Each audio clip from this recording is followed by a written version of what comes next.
Sekarang kita lanjutkan soal nomor 2. Tubuh manusia bekerja seperti mesin kalor karena mengubah energi kimia menjadi energi termal atau energi panas yang kemudian digunakan untuk melakukan usaha. Diketahui efisiensi tubuh manusia 25%. Nah, ini sebelum kita lanjutkan ya. Untuk memudahkan kita lebih baik kalau kita gambarkan saja sketsa dasar dari sebuah mesin Carnot. Jadi yang namanya mesin Carnot pasti nanti ada kalor masuk ya, simbolnya Q1. Kemudian ada sebagian kalor yang dibuang, simbolnya Q2. Lalu ada sebagian lagi kalor masuk, ini yang diubah menjadi usaha ya, simbolnya adalah W. Nah, tubuh kita ya, tubuh manusia itu bisa kita bayangkan bekerja seperti halnya pada mesin kalor, pada mesin Carnot. Jadi Q1 ini gampangannya adalah kalori yang kita ambil dari makanan yang kita konsumsi. Kemudian Q2 itu adalah residu ya, sampah yang kita buang. Nah, kemudian W itu adalah usaha yang kita lakukan. Misalkan kalau siswa ya berarti biasanya belajar kan gitu ya. Kemudian kalau orang dewasa ya biasanya bekerja dan seterusnya ya. Oke, kita lanjutkan dulu. Nah, ini seorang siswa bermasa 50 kg naik tangga ke lantai 3 suatu kantor dengan ketinggian 12 meter dari lantai dasar. Nah, ini jelas butuh yang namanya usaha ya kan. 50 kg ini simbolnya adalah M. Kemudian di sini ada lantai 3 ya dan lantai dasar. Nah, mula-mula di lantai dasar berarti yang namanya ketinggian itu kan simbolnya H. Anggap saja berarti di sini H1 sama dengan 0. Lalu nanti H2 itu sama dengan 12 meter. Gitu ya. Nah, soal A, tentukan usaha yang harus dilakukan oleh siswa tersebut untuk berpindah dari lantai dasar ke lantai 3 ya. Usaha sekali lagi simbolnya adalah W. Nah, tugas kita di sini adalah menghitung W ya. Nah, kita tahu yang namanya W ini kan rumusnya macam-macam ya kan. Bisa F kali S, gaya kali perpindahan. Bisa delta EK ya, perubahan energi kinetik. Bisa delta EP ya, perubahan energi potensial. Nah, rumus mana yang kita gunakan? Jawabannya adalah rumus yang terakhir ya, yaitu W sama dengan delta EP. Kenapa kok W sama dengan delta EP? Karena di sini siswa itu mengalami perubahan ketinggian ya. H1 sama dengan 0 ke H2 sama dengan 12 meter. Ketika ada perubahan ketinggian, otomatis ada perubahan energi potensial. Ada perubahan energi potensial, otomatis dibutuhkan usaha. Nah, yang namanya usaha ya sama dengan atau setara dengan perubahan energi potensial yang terjadi. Itu ya Dek ya, itu logika dasarnya. Baik, ini saya beri tanda dulu. Kemudian rumus untuk menghitung energi potensial. Masih ingat kan ya rumusnya apa? EP itu sama dengan MGH ya, massa kali percepatan gravitasi kali ketinggian. Delta EP itu berarti EP2 dikurangi EP1 ya, atau langsung aja di sini MGH2 dikurangi MGH1. Nah, berhubung H1 sama dengan 0 ya, berarti 0 dikalikan M dikalikan G. 0 dikalikan bilangan berapapun ya sama dengan 0. Ini bisa kita coret. Nah, sekarang tinggal kita masukkan saja ke sini. W sama dengan MGH2 ya. Data-data yang diketahui di soal kita masukkan ke sini. Massa siswa 50 kg, berarti 50. Kemudian percepatan gravitasi kita pakai 10 ya, 10 meter per sekon kuadrat. Lalu H2 diketahui di soal 12 meter. Nah, tinggal dihitung 5 kali 12 60 ya. Kemudian di sini ada nolnya 2 ya, tambahkan sini. Nah, selesai sudah ya. Ternyata usaha yang harus dilakukan oleh siswa tersebut ya untuk berpindah dari lantai dasar ke lantai 3 itu sebesar 6000 Joule ya. Ini saya pakai warna biru aja. Oke, jelas ya. Kita lanjutkan ke soal B. Berapa banyak energi kimia? Nah, ingat energi kimia berarti di sini Q1 ya, kalor yang masuk. Nah, ini dari makanan. Berapa banyak energi kimia yang diperlukan oleh siswa tersebut untuk berpindah dari lantai dasar ke lantai 3? Ya, ingat di sini diketahui efisiensi tubuh manusia, berarti efisiensi tubuh siswa itu 25%. Nah, rumus untuk menghitung efisiensi Kita kerjakan di sini ya.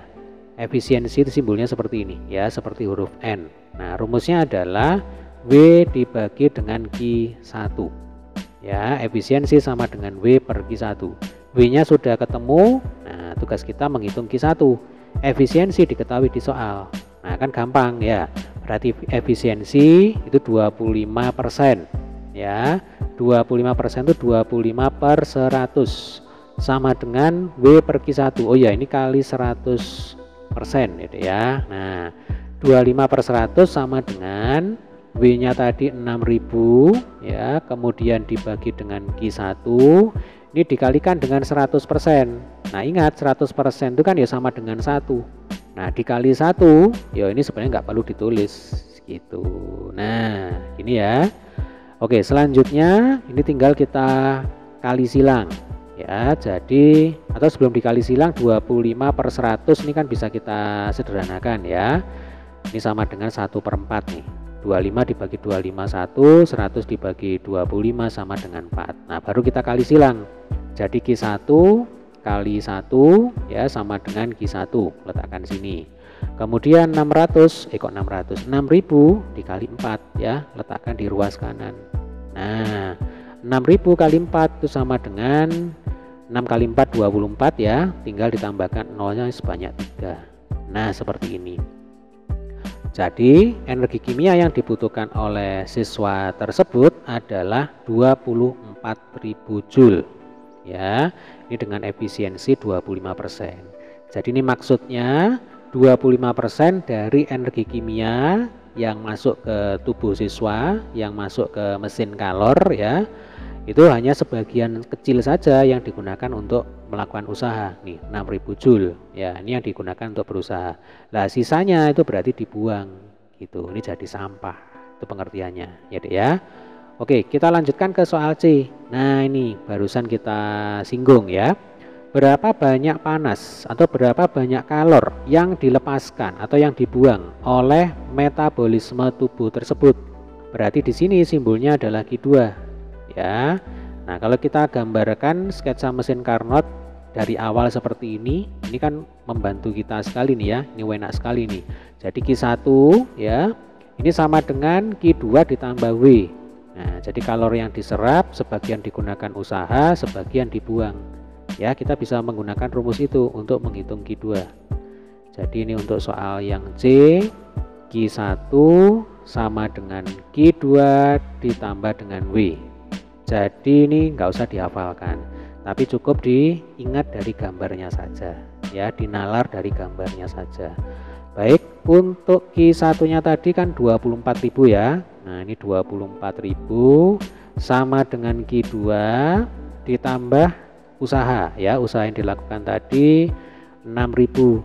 Nah, sehingga Q2 itu sama dengan 24.000 dikurangi 6.000, maka nanti hasil akhirnya adalah 18.000 ya. Berarti banyak panas ya, atau jumlah kalor yang dibuang, yang dilepaskan oleh metabolisme tubuh siswa sebesar 18.000 Joule. 18.000 Joule. Saya pakai warna biru aja ya. Oke, ini adalah penyelesaian untuk soal yang C. Kemudian kita ke soal D. Nah, ini saya bersihkan dulu. Sekarang kita baca bersama-sama ya. Jika siswa menggunakan lift, masanya 1.200 kg, efisiensi 90% ya, berarti ini menyatakan efisiensi dari lift. Berapa energi listrik yang digunakan oleh lift dengan asumsi hanya siswa tersebut yang berada di dalam lift. Nah, adik-adik, kalau di soal sebelumnya tubuh manusia itu bekerja seperti mesin kalor ya. Sekarang di soal D ya, ini bisa kita asumsikan lift itu bekerja seperti mesin kalor gitu ya. Berarti ini supaya mudah, kita gambar lagi sketsa dasar dari sebuah mesin kalor atau mesin Carnot. Di sini ada kalor yang diserap Q1, kemudian di sini ada kalor yang dibuang, yang dilepaskan Q2, kemudian di sini adalah usaha yang dilakukan. Nah, yang dilakukan siapa? Yang dilakukan oleh lift. Gitu ya, Dek ya. Kemudian kalau tadi ya ketika kita bicara tubuh manusia. Nah, kalor yang diserap ini merupakan energi kimia ya, energi yang kita ambil dari makanan yang dikonsumsi. Nah, sekarang ketika kita bicara tentang lift ya. Oh ya, ini soal D ya. Nah, jadi setelah kita berbicara tentang lift, berarti Q1 itu adalah energi listrik ya, energi yang digunakan untuk mengoperasionalkan mesin lift. Nah, logikanya seperti itu ya. Sehingga tujuan kita di soal D ini adalah menghitung berapa energi listrik yang dibutuhkan. Berarti berapa nilainya Q1? Kan gitu kan? Berapa energi yang diserap oleh lift? Gitu ya. Nah, untuk menghitung Q1 di sini sudah ada data efisiensi mesin yaitu 90%. Nah, saya tulis dulu ya. Efisiensi mesin sama dengan 90%. Rumus untuk menghitung efisiensi adalah W per Q1 kali 100%. Nah, efisiensinya diketahui, Q1 ditanyakan. Berarti supaya Q1 ini bisa dihitung, kita harus hitung dulu berapa besar usaha yang dilakukan oleh lift, yaitu ketika naik dari lantai dasar ke lantai 3 setinggi 12 meter. Caranya sama seperti di soal A tadi ya. Berarti di sini rumus yang kita gunakan adalah W sama dengan delta EP ya. Berarti EP2 dikurangi EP1. Berarti MGH2 dikurangi MGH1 ya, persis sama seperti soal A tadi. Kemudian MGH1 kita coret ya kan, karena kan lantai dasar ini ketinggiannya 0 kali bilangan berapapun ya sama dengan 0. Nah, yang membedakan di sini adalah masanya. Kenapa kok beda? Karena siswa itu menggunakan lift untuk naik dari lantai dasar ke lantai 3 ya, setinggi 12 meter. Berarti nanti massa yang digunakan dalam perhitungan di sini adalah massanya lift ditambah massa dari siswa itu sendiri. Gitu ya. Maka ini kalau kita tuliskan di sini ya, sama dengan ini massa total. Berarti dalam kurung 1200. Ini massa lift ya, ditambah massa siswa ya, 50 kg. Kemudian kita kalikan dengan 10, kita kalikan lagi dengan 12. 1200 ditambah 50 itu 1250.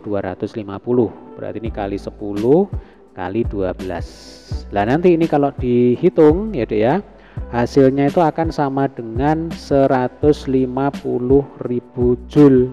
Nah, ini adalah besar usaha yang dilakukan oleh lift ya, untuk mengantarkan atau untuk membawa siswa dengan massa 50 kg naik dari lantai dasar ke lantai 3 ya, dari sebuah perkantoran dengan ketinggian 12 meter. Nah, ini usaha yang dilakukan, totalnya segini ya. Nah, sekarang kita kembali ke rumus efisiensi. Karena kan tujuan kita adalah menghitung Q1. Kita masukkan angkanya ya Dek ya. Jadi efisiensi itu kan 90% ya. 90% berarti ya 90 per 100. Sama dengan W per Q1 ya. Tadi W-nya sudah ketemu yaitu 150.000. Nah, tinggal tulis di sini apa adanya. 150.000.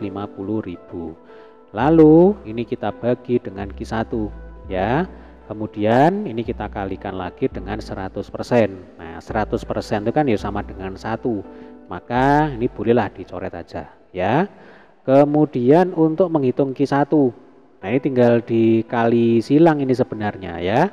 Atau 90 dengan 100 ya. Ini nolnya saya coret 1 atas dan bawah. Baru ini kita kali silang. Maka nanti kita peroleh 9Q1 sama dengan 150.000